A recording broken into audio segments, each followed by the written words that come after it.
Good morning all of you. आज हम संघवाद चैप्टर से कुछ इंपॉर्टेंट क्वेश्चन करेंगे। 10वीं क्लास का जो संघवाद चैप्टर है, दूसरा पॉलिटिकल साइंस का। एकात्मक शासन व्यवस्था क्या है? हमने संघीय शासन व्यवस्था पढ़ा जिसमें शासन के 2 या 2 से अधिक स्तर पाए जाते हैं। एकात्मक शासन व्यवस्था क्या है? शासन का इसमें एक ही स्तर होता है। ऐसी व्यवस्था जिसमें शासन का एक ही स्तर होता है, बाकी इकाइयां उसके अधीन रहकर कार्य करती हैं। एकात्मक शासन व्यवस्था में सभी शक्तियां अकेले केंद्र सरकार के हाथ में होती हैं। बाकी जो इकाइयां होती हैं वो कम महत्वहीन होती हैं और सारे जो केंद्र सरकार है उच्चतम होती है और शक्तिशाली होती है। बाकी इकाइयां इसके अधीन रहकर ही कार्य करती हैं। राज्य सरकार केंद्र सरकार के प्रतिनिधित्व के रूप में कार्य करती है तथा इसे आदेश दे सकती है, यानी कि केंद्र सरकार राज्य सरकार को आदेश दे सकती है। एक प्रश्न आता है इनमें अंतर का। शासन के संघीय तथा एकात्मक रूपों में अंतर क्या है? 3 नंबर का ये प्रश्न कई बार पूछ लिया जाता है। संघीय शासन व्यवस्था में जैसे कि हमने पहले पढ़ा, शासन के 2 या 2 से अधिक स्तर पाए जाते हैं, जबकि एकात्मक शासन व्यवस्था में शासन का एक ही स्तर होता है, वो उच्चतम और शक्तिशाली होता है और बाकी इकाइयां उसके अधीन रहकर ही कार्य करती हैं।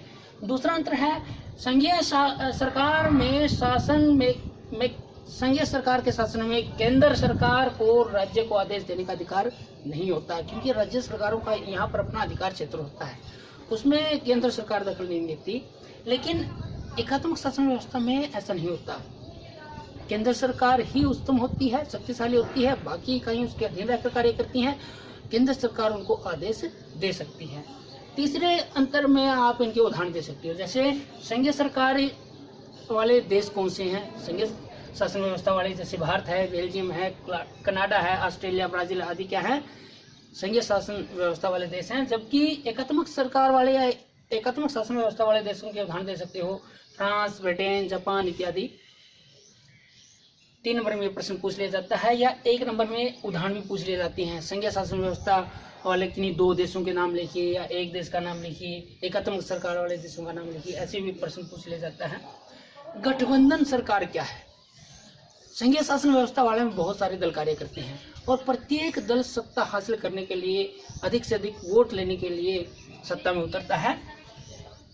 जब कभी कोई भी दल प्रभुत्व स्थापित नहीं कर पाता, बहुमत हासिल नहीं कर पाता, तो 2 या 2 से अधिक दल मिलकर आपस में गठबंधन बनाकर सरकार का निर्माण करते हैं, जिसको गठबंधन सरकार कहा जाता है।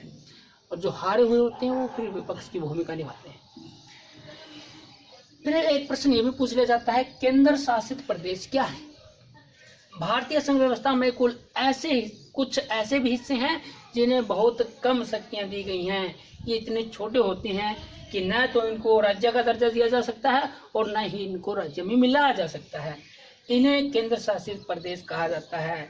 इसका प्रशासन केंद्र सरकार द्वारा चलाया जाता है। इनका जो प्रशासन चलाने का कार्य वो केंद्र सरकार करती है।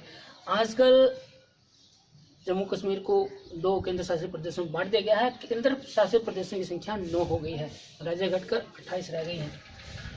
तो आज के लिए हम इतना ही करेंगे। बड़े इंपॉर्टेंट और छोटे छोटे प्रश्न थे और इसके साथ ही अपना चैप्टर है संघवाद वो हो गया समाप्त। आज के लिए इतना ही। Thank you.